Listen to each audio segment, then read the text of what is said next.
conectando a los venezolanos en esa inmensa nueva geografía que hoy se extiende por 90 países y más de 400 ciudades. Si sumamos las pequeñas ciudades en Brasil con el proceso de interiorización, estaríamos hablando de casi 1000 ciudades donde está la diáspora en este momento. En la dirección de la estación se encuentra Jaime Nestares, en la gerencia de producción Wilitz Arcaya, en la producción Gregorio González, no, en la producción Génesis Rodríguez, perdón, y en los controles Gregorio González. Perdonen ese error, reitero, en la producción Génesis Rodríguez y en los controles Gregorio González y en la conducción, si no me equivoco en este momento, yo, Tomás Páez. Dos cosas o tres cosas antes de presentar a nuestras distinguidas invitadas. Primero, felices, contentos de ese premio Cervantes merecidísimo de Rafael Cadena. De verdad que el país debe estar celebrando esa excelente noticia, ese excelente reconocimiento, ese homenaje a ese gran poeta Rafael Cadena. Dos cosas menores tienen que ver, no menores, digamos, importantes, pero es que este tema del premio de Rafael hay que brindar por ello. Nosotros tenemos, Cervantes está brindando por ello. Dos cosas que tienen que ver con ayuda humanitaria. La compañera de estudio del Liceo Sublet, Isbeth Fernández, tiene a su hija en Estados Unidos recibiendo atención médica, necesita recursos. Esos recursos los pueden conseguir todas las direcciones en nuestro tweet de la Voz de la Diáspora o en nuestra página Facebook de la Voz de la Diáspora. Está además también nuestra profesora Nelly Arena, politólogo, sociólogo que trabaja en Sendes en la Universidad Central. Su inmunoterapia ha venido avanzando, pero necesita recursos, igual que necesitan recursos todos los afectados por las lluvias que han caído sobre el país. Muchas familias han perdido sus casas, han perdido sus techos. La diáspora está haciendo un trabajo en muchos países levantando recursos para poder enviarlos a Venezuela. Hoy tenemos a dos distinguidas invitadas con nosotros. No ha aparecido todavía una de ellas, Ana Karina, pero bueno, en algún momento aparecerá. Una de ellas es Ana Karina García, es presidente de una organización hermosa. Les comento que yo acabo de estar en Bogotá y tuve la oportunidad de conocer la instalación y el movimiento. Digamos, es una cosa que se está moviendo todo el día en 500 actividades al mismo tiempo: ginecología, psicología, atención, orientación, emprendimiento, talleres. Digamos, una cosa súper dinámica. De verdad que uno ve el esfuerzo que hacen los venezolanos, y en este caso la presidenta y la fundación de Juntos Si Se Puede, vale oro. Ana Karina es presidente de esa organización, es abogada, es especialista en gestión pública y en derechos humanos.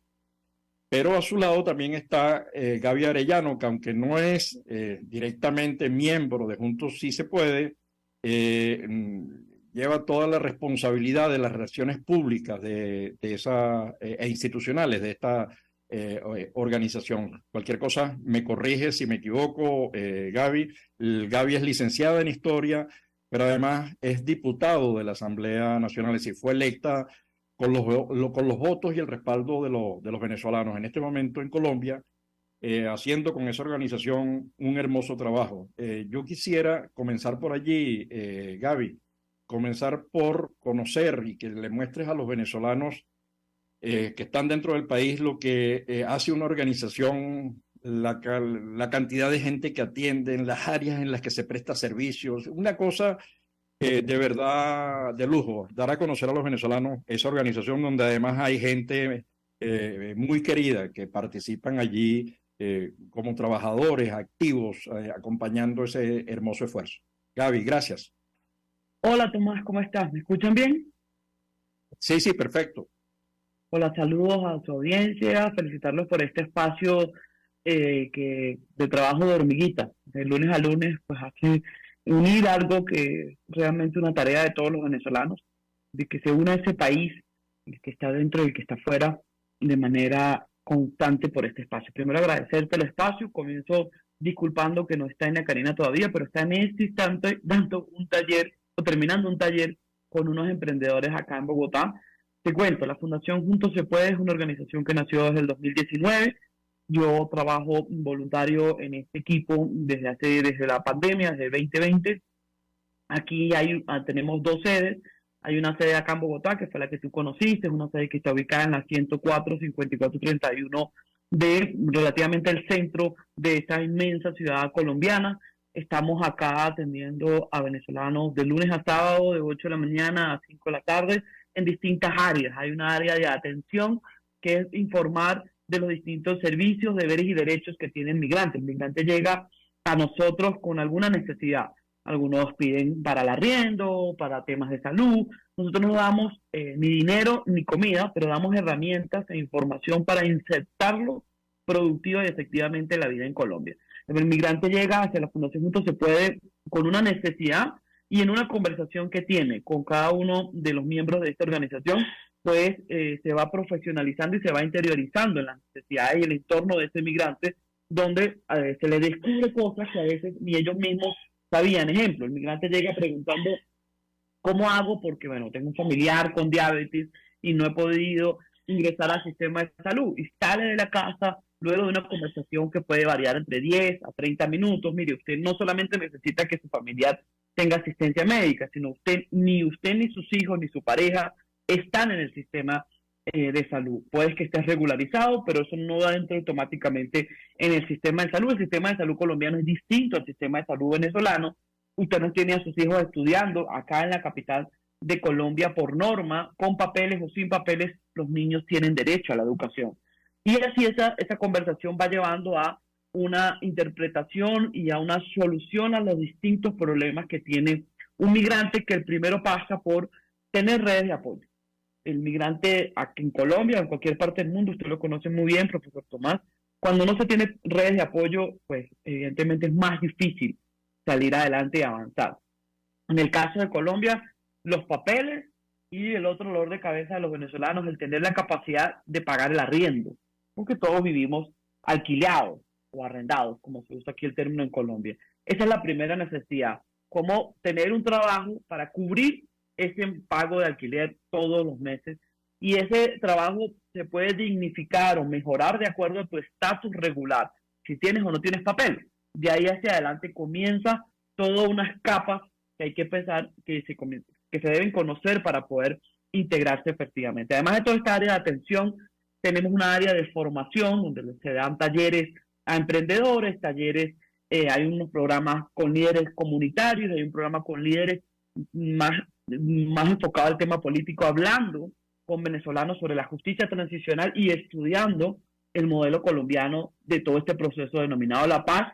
Hemos tenido varias sesiones, todo el 2021 y parte del 2022, con sesiones donde profesores y especialistas, académicos, políticos colombianos, algunos que defienden el proyecto de La Paz, otros que están muy en contra, pero sobreponiendo tesis y argumentaciones. Además, tenemos toda una área investigativa. Si visitan nuestra página web que se llama fundacionjuntosepuede.co, allí pueden ver todos unos informes que hemos realizado desde el 2020 para acá, donde hablamos de las brechas que tienen los migrantes en Bogotá y en Colombia, hablamos de unas rutas que hemos hecho, que es la ruta de los caminantes, donde ya hoy podemos decir que el 70% del territorio colombiano lo hemos visitado para estudiar, para entender, para ver las necesidades y las buenas prácticas que hay en distintos territorios sobre la migración. La migración venezolana en Colombia no solamente está focalizada en Maicao, Arauca o Cúcuta, es transversal en todos los 1.114 municipios que tiene este país. Ok, Gaby, me vuelvo al punto uno, al punto inicial de orientación, de prestación, básicamente de asistencia orientadora, de cómo te inscribes, cómo te regularizas, cómo diferencias el tema de la inscripción y te incorporas al sistema de salud, etcétera, etcétera, ¿no? estaba viendo algunos datos en relación con primero, el tema de la política colombiana que ha sido como muy coherente, digamos, primero fue el PEP con Santos, después fue el Estatuto con Duque, pareciera que esto es una política de Estado. Digo pareciera porque además ha habido un trato muy generoso con los venezolanos apátridas. Digamos, Venezuela, debido a su incapacidad, debido a sus condiciones, está generando miles, decenas de miles de niños apátridas y uno constata, perdón, que en el caso colombiano ha habido incluso, se ha otorgado documento de identidad. No, Perdón, hay que recordar, ¿cómo ves tú? Tomás, hay que recordar que Colombia es un país que se rige por la norma, la legalidad, todo está estructurado en una ley. Todo en este país está estructurado en una ley. En efecto, ha existido desde el 2015 y 2016, desde el gobierno del presidente Santos, pasando por el gobierno del presidente Duque y actualmente con el gobierno del presidente Petro, una política de Estado de fomentar la integración, que no ha sido tan rápida como quisiésemos los migrantes, porque bueno, Colombia fue el más sorprendido con este flujo migratorio tan alto.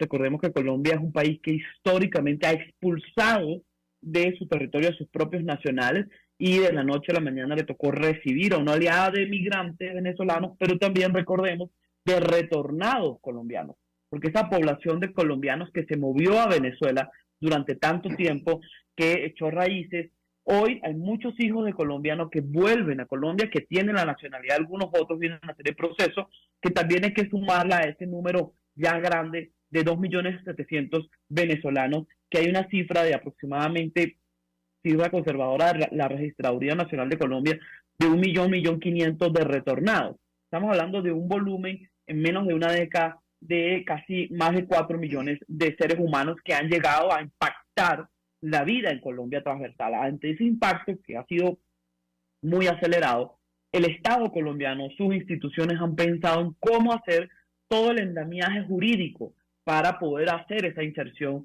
realmente productiva, porque el Estado colombiano entiende que entre más se margine esa población, pues más peligro hay para la propia Colombia y más impacto hay para la propia Colombia y menos capacidad de generar políticas públicas adecuadas para el desarrollo de Colombia, pues se van a ver a mediano y largo plazo. Ante esto, el presidente Santos, a través de un hombre que yo particularmente siempre resalto mucho, que hoy me alegra demasiado que no esté en Colombia y que esté en el BID, como es el doctor Felipe Muñoz, que fue un gran promotor de un gran colombiano, que además hoy me entero que además de haber sido impulsor y protagonista principal de ese proceso legal de integración hacia los venezolanos, hoy lo está replicando en Ecuador y en República Dominicana, y ese PEP que hoy tenemos acá los venezolanos en Colombia, pues lo vamos a ver en Ecuador y en República Dominicana, y que en el mediano plazo pues se va a estar integrando un código de identificación en América Latina, que es el verdadero objetivo para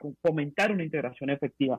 La regularización es un paso, no es todo para integrarse. Hoy Colombia está viviendo un proceso de ejecución de esa política pública. La información que manejamos es que el presidente Petro no la va a anular, al contrario, están viendo cómo conseguir más recursos de la cooperación internacional para extender este proceso del PPT, que es un documento de regularización que te da, como en ningún otro país del mundo, la capacidad de tener residencia a los 5 y 10 años. Esto es muy importante resaltar porque está viendo que una población que hoy está llegando por distintas causas se asiente y sea productivo para el país. Luego todo este proceso que comenzó con el PEP, impulsado por el presidente Santos, la administración de Santos, pero específicamente yo conocí mucho este tema en el 2017, antes de tener que estar viviendo en Colombia, por el doctor Christian Kruger, quien era el director de migración en ese entonces, y el doctor Felipe Muñoz, que ha sido una política que han seguido todos estos dos gobiernos al sol de hoy, y que falta mucho, sí, falta, es necesario. El número es muy alto, la integración no ha sido, vuelvo y repito, con la rapidez que se quisiese, pero han dado pasos agigantados e importantes. Ahorita todavía estamos en todo el proceso de caracterización de venezolanos que cumplan todas las fases del estatuto para poder tener la identificación. Ha habido fallas dentro de la página web de inmigración, porque ha sido abrumadora. Ellos estaban esperando para poder regularizar 1.800.000 y ya superan los 2.500.000 de inscritos venezolanos que quieren este PPT, porque el venezolano busca la regularización. Eso es diferencial a otras diásporas en el mundo. Normalmente las migraciones les cuesta mucho regularizarse. La venezolana, al contrario, quiere regularizarse de manera muy rápida porque entiende que si tiene papeles, pues tiene trabajo, y si tiene trabajo, eso arranca a un estado de producción. Es que yo creo que Colombia es hoy un ejemplo mundial en lo que es gestión de, digamos, hay que quitarse el sombrero porque no solamente está recibiendo a los millones de venezolanos que está recibiendo, que además tenemos parturientas en Cúcuta, tenemos parturientas en Medellín, tenemos parturientas, unos cuantos centenares y miles en el caso de Barranquilla.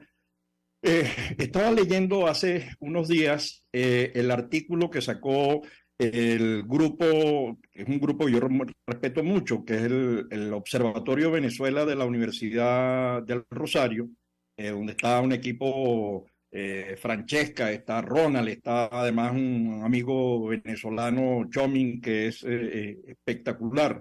Entonces, una de las cosas que dice el material que ellos elaboraron, y cito, dice: el reto que tiene Petro en este momento, el gobierno de Petro, es atender la población que no ha podido regularizar su situación e integrar a los ciudadanos con vocación de permanencia, ¿no? Y pareciera que el grueso de los venezolanos, más del 80%, está pensando en quedarse en Colombia. Es lo que dicen las cifras. Yo después hablaremos del resultado que ustedes tienen de las encuestas que están realizando, del trabajo, de esa información que es valiosísima, ¿no? Pero eso lo conversaremos en la segunda parte.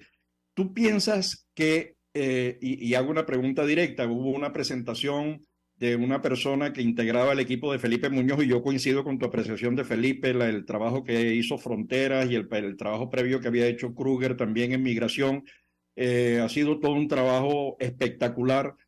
El hecho de que Fronteras haya pasado al Ministerio de Relaciones Exteriores, entiendo, no es una disminución, eso no tiene consecuencia, o ustedes no lo ven así, ustedes que están en el sitio, porque me parece importante las señales que se estén dando a una migración que no cesa, porque la migración venezolana a Colombia no cesa en todas sus versiones: tránsito, permanencia y pendular, ¿no? Entonces, ¿cómo lo ven ustedes? Ana Karina se acaba de incorporar, Ana Karina García. Ya te presentamos, Ana Karina, presidente. Perdona. No, sabemos que estabas ocupada en otra actividad de las que ustedes hacen, así que no sé si es muy como temprano para que respondas o responde Gaby y después tú te incorporas. No, si quieres te cuento un poquito, porque creo que la pregunta que haces es importante.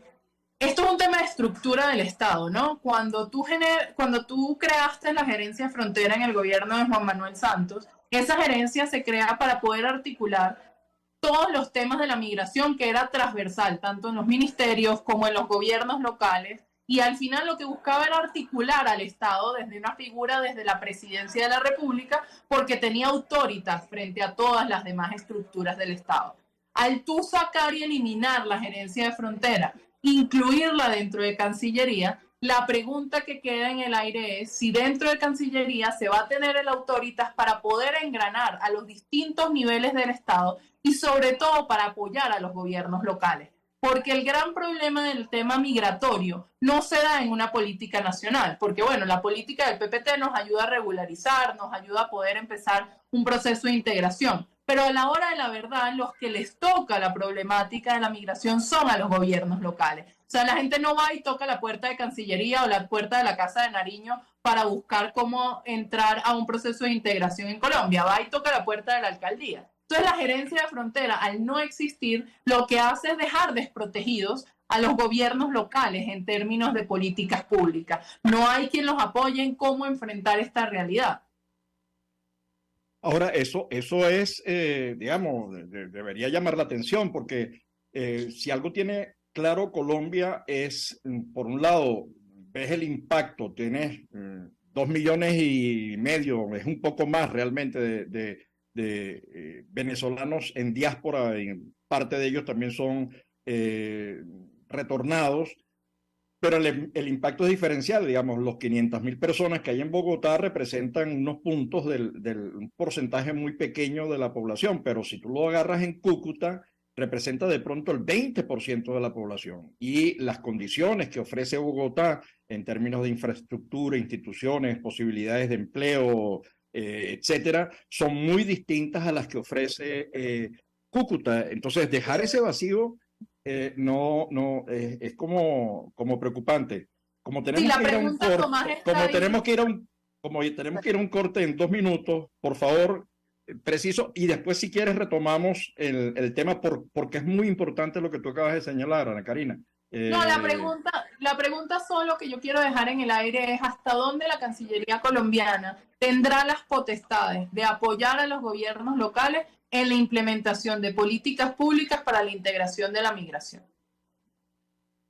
Ok, pero es una pregunta de como dicen los españoles, tela tela o de hondo calado, porque dejarlas desprotegidas cuando tú sabes que hay, digamos, en la medida en que sales del centro, en la medida en que sales de las capitales, de las grandes ciudades, las debilidades institucionales crecen, ¿no? Es decir, los municipios tienen menos capacidad de contratación, menos capacidad, luego la realidad local tiene menos posibilidad de contratación, menos posibilidades de empresa, digamos, necesitarías como más apoyo estratégico para el desarrollo.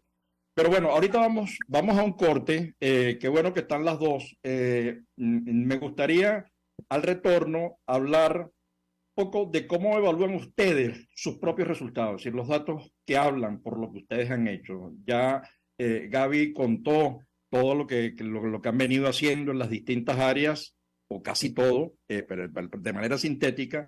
Pero sí quisiera mostrar números, digamos, si ustedes, tantas personas atendidas, tantas personas, poco para que se vea lo que yo vi. Lo que quiero es compartir lo que yo vi y que ustedes lo puedan mostrar en números, en cifras. Y luego me gustaría hablar de la otra cosa que yo quedé sorprendido, la encuesta que ustedes están haciendo, que me dejó con los cables vueltos leña, pues, ¿no? Entonces, pero eso al retorno. Entonces me gustaría que ustedes, bueno, vayan ordenando las ideas para estas dos preguntas. Pero eso lo hacemos al regreso. Ahorita nos vamos a corte, desconéctense y vuélvanse a conectar al mismo link, por favor. Vale, gracias. Vale, gracias. Los grandes temas se debaten en la mesa. Buen provecho. Por RCR 750, la radio que se ve. Y síganos en Twitter en @RCR750. Sintonícenos a través de Periscope, @RCR750, la radio que se ve. Cuando hablamos de Honda, hablamos de Distaci Motors, el concesionario Honda que pica adelante en precios, condiciones y servicio. Todo el personal de Distaci Motors, tanto técnico como de atención, está actualizado, capacitado y certificado permanentemente para atender correctamente tu vehículo. www.distaci-honda.com.ve. Distaci Motors, tu concesionario Honda en Los Palos Grandes. Moisés Naim en Efecto Naim. Hola, soy Moisés Naim desde Washington. Conéctese a rcr.tv. También nos puede seguir por @Efecto Naim en Twitter. Y estamos en Facebook y en Instagram. Y no olvide que puede disfrutar todos los contenidos del programa cuando usted quiera, suscribiéndose a nuestro canal de YouTube. Nos vemos en la radio.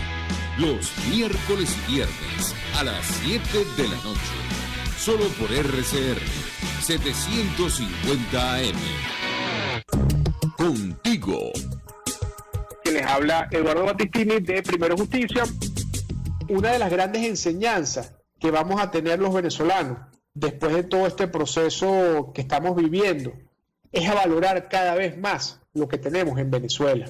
Porque hoy en día, por ejemplo, un venezolano que está afuera se ha ido acostumbrando a que los servicios públicos cuestan se ha ido acostumbrando a que nada puede ser gratis, porque nada gratis es sostenible en el tiempo.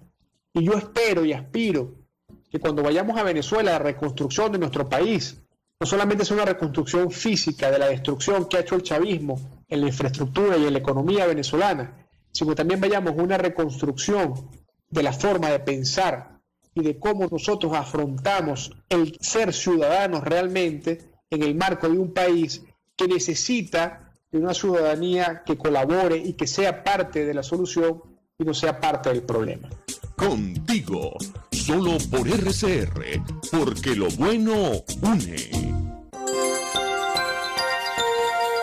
Es una interpretación de tendencias para tu signo zodiacal, un espacio guiado por los movimientos planetarios y sus consecuencias. Acompaña a nuestros astrólogos a descubrir lo que le deparan los astros signo por signo. Guía astrológica, todos los sábados, a partir de las 3 de la tarde, por RCR 750 AM.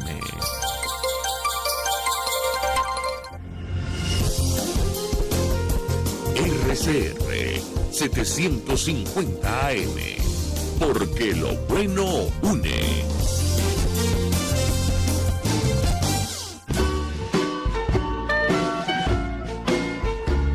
Escuchas Buen Provecho por RCR 750, la radio que se ve.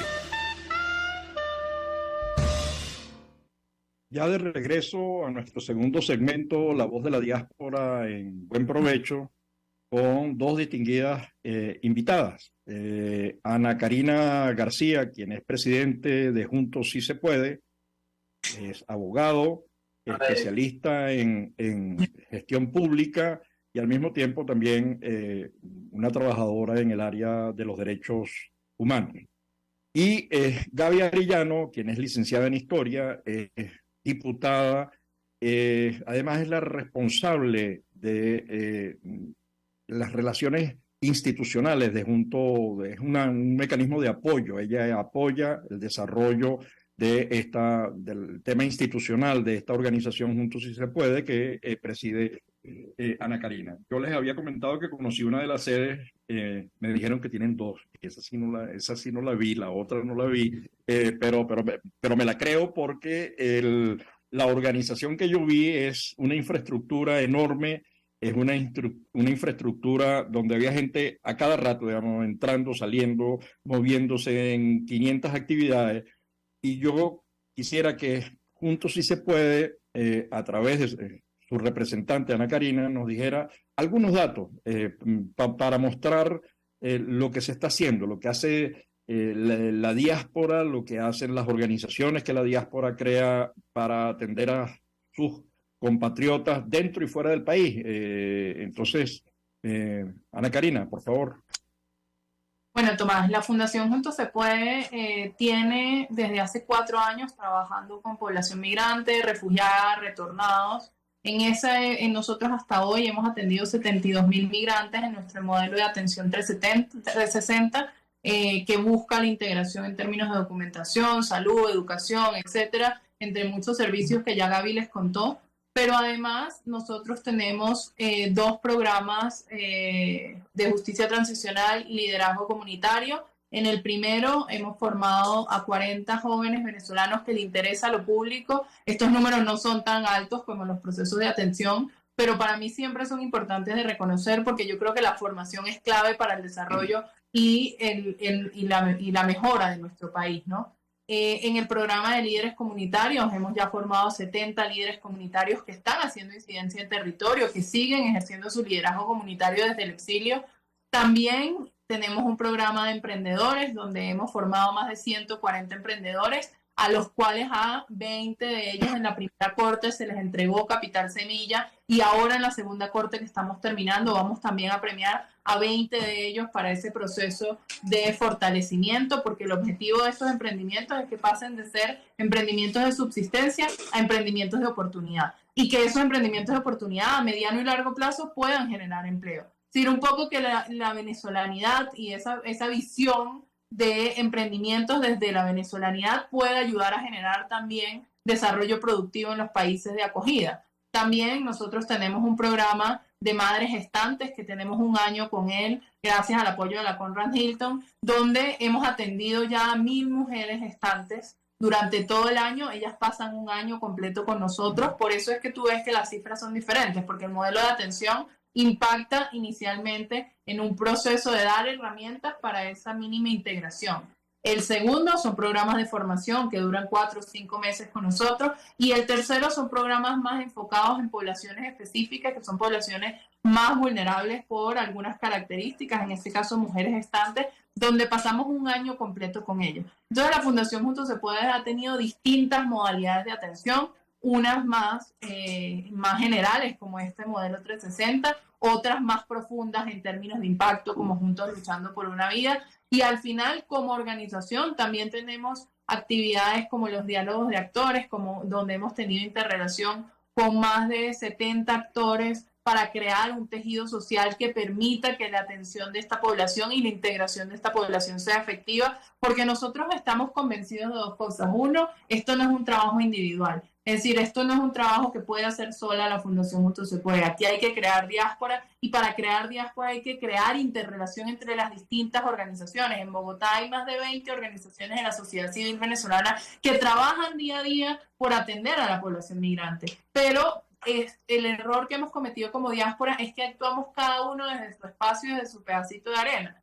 Yo le decía a Gaby en la experiencia que estuvimos en DC llevando nuestro producto sobre lo que está pasando en Necoclí. Y a mí me impresionaba la cantidad de venezolanos que hay en todas las instituciones. Hay venezolanos en todas las instituciones, pero así como hay venezolanos en todas las instituciones, hay venezolanos en todas las asociaciones a lo largo y ancho del mundo, porque esto ha sido una expansión del talento venezolano a lo largo y ancho del mundo. Hay venezolanos en los gobiernos locales. Si nosotros como diáspora actuáramos organizadamente e interrelacionadamente, nosotros tendríamos un impacto diferente. Entonces yo creo que ahí, que es uno de los proyectos a lo mejor que no es tan visible, ahí nosotros le estamos apostando a interrelacionarnos y a crear red, no a crear una estructura sólida que permita, no, es simplemente empezar a conversar, empezar a hablarnos, empezar a reconocernos. Yo creo que ese es el primer paso para la construcción real de diáspora. Ana Karina, te voy a robar el argumento y lo voy a alar para mis sardinas, digamos, para mi... Nosotros estamos impulsando la red global, que es la interconexión de esas organizaciones, pero tú tienes toda la razón. Hay esfuerzos dispersos. Nosotros tenemos el mapa que tenemos con el grueso de las organizaciones, habla de más de 1.000 organizaciones de la diáspora en el mundo. Y las hemos ordenado por sector, el sector emprendimiento, salud mental, ambiente, ayuda humanitaria en todos los sentidos, hacia adentro y hacia afuera, etcétera, ¿no? Pero tú tienes razón, digamos, yo creo que ahí todos debemos, estamos como obligados a conectarnos, pero no solamente en la diáspora, sino con Venezuela, en esa nueva geografía que tenemos, en ese nuevo espacio. Pero los números que tú estás dando, de lo que ustedes han hecho en los distintos ámbitos, digamos que es esperanzador. Primero me tocó verlo, vi el dinamismo, vi a la gente moviéndose. Pero hay otra que es una noticia. La semana pasada nos llama una organización que se llama Habitat, que está funcionando desde el año 70, digamos que ya tiene una historia que contar. Y que está pensando en entrar en Colombia.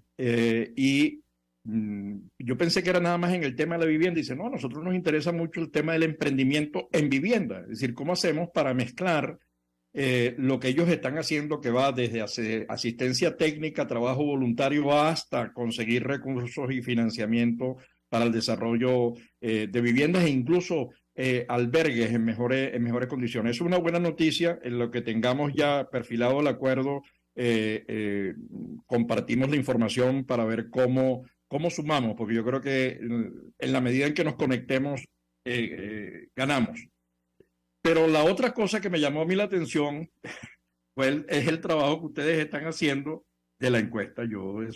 Esa encuesta me van a echar el cuento y se lo echan a todo el mundo, por favor, con detenimiento, porque A ver, yo hice algunas preguntas en la reunión. Ahí en Bogotá estábamos lanzando el clúster de emprendimiento global, un trabajo que veníamos haciendo desde el año 2018 de integración y diáspora con la alcaldía de Bogotá y algunas organizaciones como Genval, que dirige Teresa Lescano. Entonces, cuando yo me siento a escucharlo y a ver, porque además lo vi en la computadora, además lo vi en tiempo real, cómo estaba ingresando la información, yo no salí de mi asombro. Yo, es decir, no es que me lo contaron, sino que lo vi, ¿no?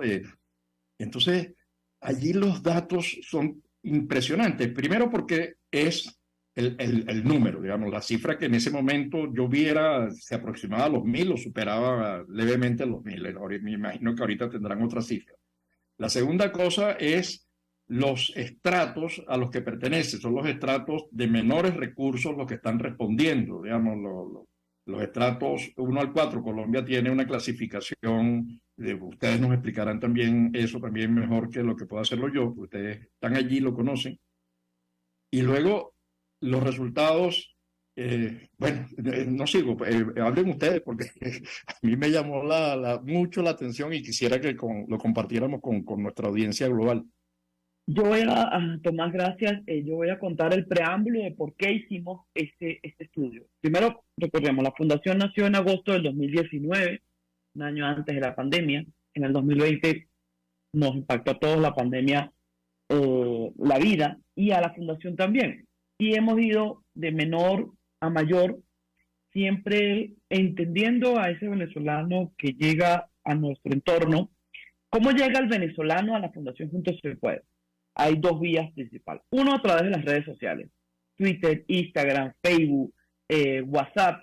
Un venezolano que vino a la casa, fue atendido, atendimos a Tomás salió y le dijo a otro venezolano. Es el segundo método como llegan los venezolanos a esta fundación. En el boca a boca de la atención efectiva y productiva de cada uno de los que se ha tocado. Estamos hablando de que desde el 2019 hasta la fecha tenemos una atención a aproximadamente 95.000 venezolanos que ha pasado por manos de la Fundación Juntos Se Puede. Siempre, primero en la etapa de entender el Estado colombiano y cómo acoplar a ese migrante al Estado colombiano, que es la parte que les contaba hace minutos. Luego extendimos a todo el proceso de formación, que es en lo que estamos en este último año, empleabilidad y productividad.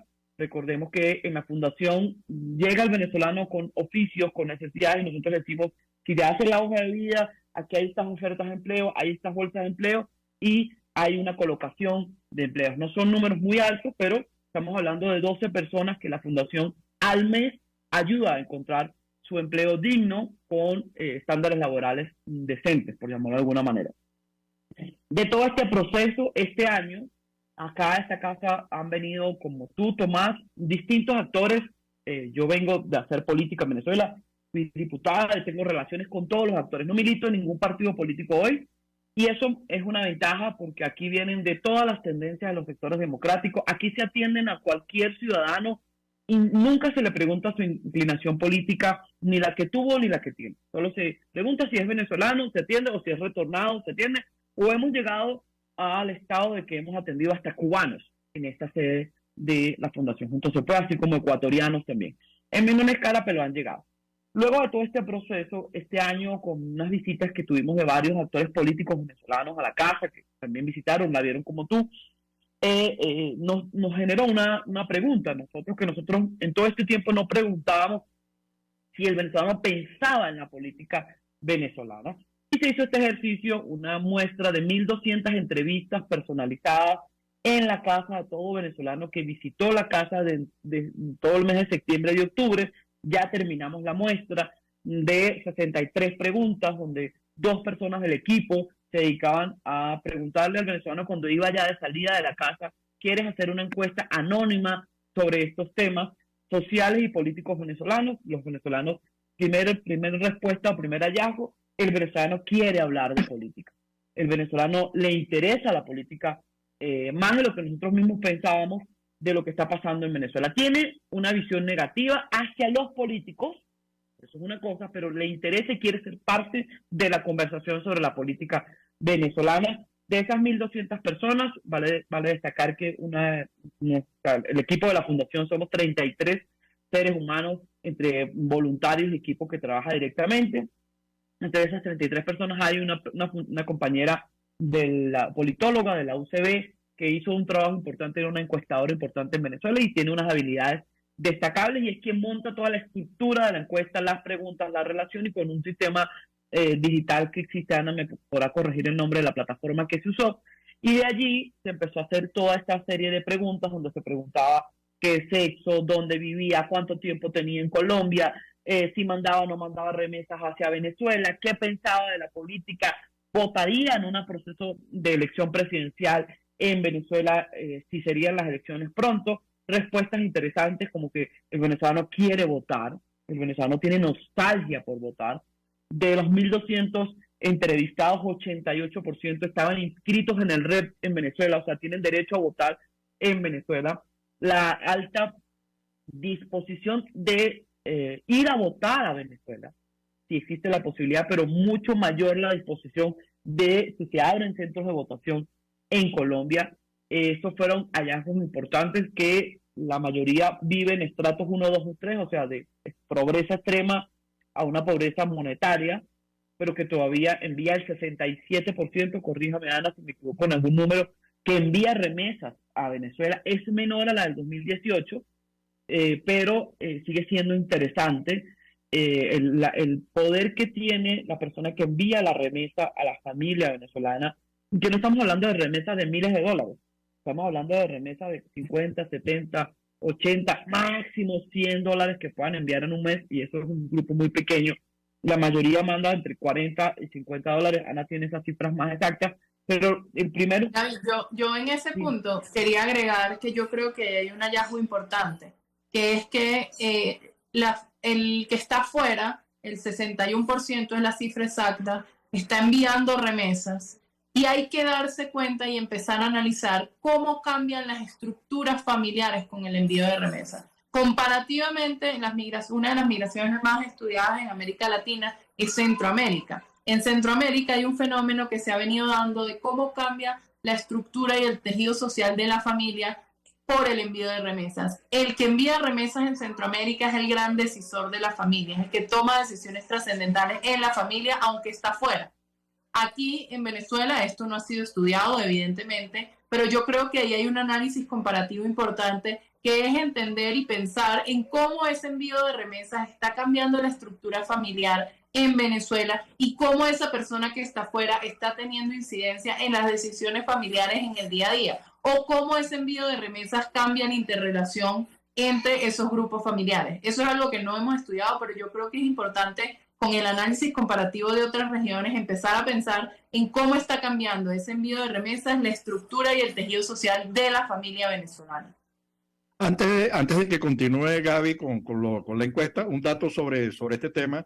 Las remesas representan unos cuantos miles de millones de dólares, un porcentaje importante del PIB, y en algunas regiones, y eso es otro estudio por hacerse, porque en algunas regiones exportan, digamos, salió del país el 20% de la población, más del 20%, 7,5 millones, pero en algunos estados esto es mucho más pronunciado, no es el 22%, a lo mejor el 25%, entonces las consecuencias de las remesas, y los efectos son diferenciales.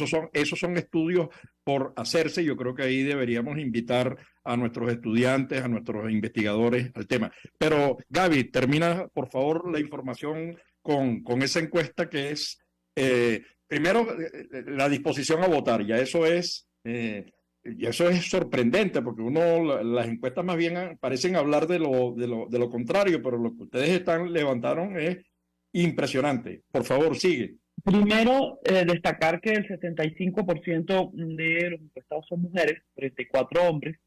Eso es una media que se mantiene en el proceso de la migración, estandarizada.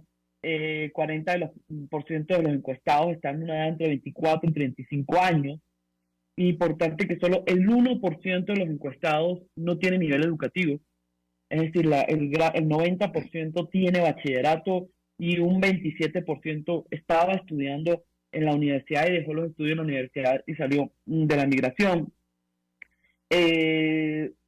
el 74%, para ser exacto, fueron los que estaban estudiando y salieron del país por la migración. El 65% llegó a Colombia antes del 2020, o sea, es personas que viven en Bogotá y llegaron entre 2018, 2019, 2020 principalmente, porque te decíamos que el 89% está entre los estratos 1, 2, 3 de Bogotá. El 98% de los venezolanos encuestados tienen familia en Venezuela.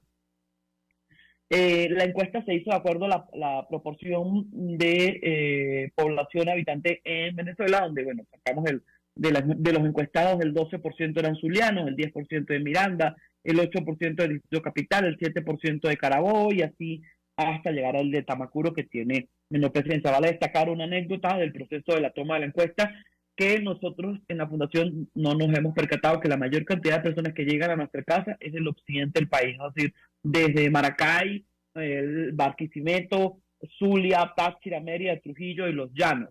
Las personas los ciudadanos del oriente del país, no sé si ese comportamiento pudiésemos decir no pasa por Bogotá, si se queda en la costa o si no pasa por la zona de la Fundación. Atendemos, pero en menor impacto. Y las personas, el 50% de los encuestados consideran que la situación en Colombia ha sido regular hacia buena. O sea, a pesar de que no tienen casa, no tienen un trabajo formal, su percepción de su vida ha ido en mejora de condición a lo que tenían en Venezuela. Y que están de estrato 3 hacia abajo. En Colombia está desde el estrato 0 al estrato 6. De 0 a 1, pobreza extrema. 2 es pobreza monetaria. 3 va en camino a salir de la pobreza. 4 y 5 es media. Y 6 es estrato alto. Así se clasifica la estructura económica de la sociedad en Colombia. Se le preguntó sobre el arraigo a la nacionalidad. Positivamente, el venezolano sigue muy arraigado a su nacionalidad. Se hicieron preguntas como si volvieses a nacer, quisieras nacer en Venezuela. El 95-97% decía que sí. Preguntamos si querían, si quieren tener otra nacionalidad, si hubiesen querido nacer en otro país. Todo el mundo dice que volvería a nacer en Venezuela y está orgulloso de ser venezolano. De los encuestados, datos aquí relevantes que te puedo decir: la participación, 85% votaría en una elección si se abren urnas electorales en Colombia, y un 42% iría o haría el esfuerzo por ir a Venezuela a votar. Es decir, ese dato es sorprendente, digamos, ese dato mezclado con el otro, disposición a votar e incluso disposición a viajar para votar, ya eso es el sumum del deseo de cambio democrático. Perdón. Tranquila, no, el 71% envía dinero a Venezuela a través de casas de cambio o remeseros. Nos impactó que no usan tanto las billeteras virtuales, que son tan famosas, pero no es de dominio de los migrantes. ¿Qué otra cosa por allí? De solo, donde habla de el 21% piensa ir a otro país. Estando en Colombia pensaría ir a otro país a migrar, y el país donde más resulta ese 21% es Estados Unidos, pero aparentemente es un número bajo en la muestra. Perdón, Gaby, que te interrumpa. Ahí hay un tema de que casi el 60% que ahorita se encuentra en Colombia tiene vocación de permanencia en Colombia. Vemos un 20% que en estos últimos 6 meses ha pensado en migrar a otro país, entendiendo que hay una situación de cambio en Colombia, hay un tema económico que ha afectado tanto a migrantes como a colombianos. Y cuando tú les preguntas a ese grupo de personas, a ese 20%, a qué país están pensando migrar, la mayoría responde Estados Unidos, luego Chile, luego España. Ahí vemos que la población no ha terminado de integrarse efectivamente. Yo creo que hay otra pregunta interesante, que es cómo categorizaría su situación económica luego de la migración.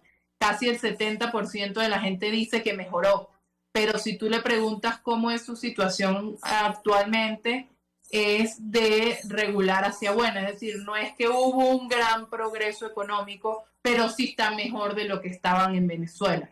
Entonces ahí vemos una denotación importante de cambio en términos económicos y de estabilidad personal para el migrante cuando sale de Venezuela. Nos queda 1 minuto y medio, más o menos. Así que, por favor, díganos ustedes con qué quieren cerrar la encuesta. Yo no sé si ustedes quieren cerrar con otros datos, pero que a mí me llamaron mucho la atención también. Pero un bueno, lo que dato, ustedes decidan. un dato importante de relevar, recordemos que son 63 preguntas, el 78% regresaría a Venezuela si hay un cambio de gobierno. Creo que eso es una cifra impactante, importante, porque unas personas que tienen ya años viviendo en Bogotá, y a pesar de tener años viviendo en Bogotá, si hay un cambio de gobierno, volverían a Venezuela. Eso es alentador y es allí donde nosotros seguimos trabajando. Este estudio, esta encuesta, pues lo hacemos para análisis y consumo interno. Aprovechamos que tú estabas aquí, que además eres estudioso de la materia, y en los que nos escuchan. Nuestra intención es ver y siempre estar en un proceso de investigación sobre esa población que llega a nosotros, que llega a nuestra sede en Bogotá o a nuestra sede en Cúcuta. Este año abrimos una sede en Cúcuta. Este modelo ha tenido éxitos y ha sido en crecimiento porque son migrantes atendiendo a migrantes, Tomás. Todos los venezolanos que son parte del equipo de la Fundación Juntos Se Puede son migrantes o son retornados. Entonces, cuando tú has pasado por esa plegaria, pues sabes escuchar. Y aquí hemos buscado dignificar al venezolano que esta ciudad, a pesar de, además de su temperatura que es muy fría, buscar un espacio amigable. Llegar, a veces llegan con problemas, con preguntas, con vicisitudes, pero a veces solamente quieren ser escuchados.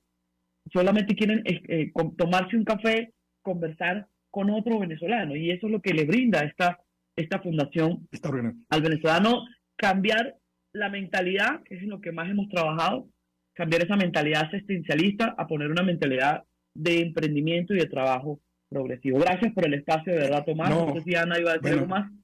El tiempo es implacable, está cerrando, ya estamos así sobre tiempo. Ana Karina, mil gracias. Gaby, mil gracias. Juntos Sí Se Puede, mil gracias por todo lo que están haciendo. Y este espacio está abierto para seguir conversando sobre las cosas que ustedes están haciendo, aquello que quieran agregar, aquello que hoy no pudimos. Bueno, que ustedes están haciendo demasiadas cosas, entonces, tendremos que hacer otro programa para algunas reflexiones extra. Hubo información que no salió, eso es secreto nuestro, es secreto primero de la organización que hizo la encuesta. Yo sé que algunos estaban interesados en escuchar nombres y eso, pero eso le corresponde a Gaby y a Ana Karina en otro momento, en otro contexto, pero esa información saldrá dentro de poco, cuando ellos terminen y cuando ellos lo decidan. Así que a nuestra querida audiencia global, como todos los lunes, a esta su hora, 12 del mediodía, hora Venezuela, estaremos conversando con la diáspora, con los integrantes de las organizaciones que trabajan dentro y fuera de Venezuela en la nueva geografía del país, trabajando por los compatriotas y por el desarrollo y la reconstrucción de Venezuela y la recuperación de la democracia y la libertad. Así que hasta el próximo lunes y mil gracias, Ana Karina y Gaby. La voz de la diáspora, en buen provecho, con el profesor Tomás Vargas.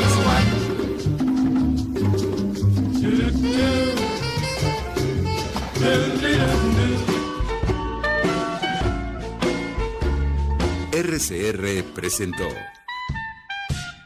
Buen Provecho. Síganos en Twitter como @RCR750. La radio que se ve. RCR presentó Buen Provecho, una producción nacional independiente con certificado número 22.388 para dar cumplimiento al artículo 14 de la Ley de Responsabilidad Social. RCR 750 AM, porque lo bueno une. Puedes seguirnos en nuestras redes sociales. En Twitter, @RCR750. La radio que se ve. Moisés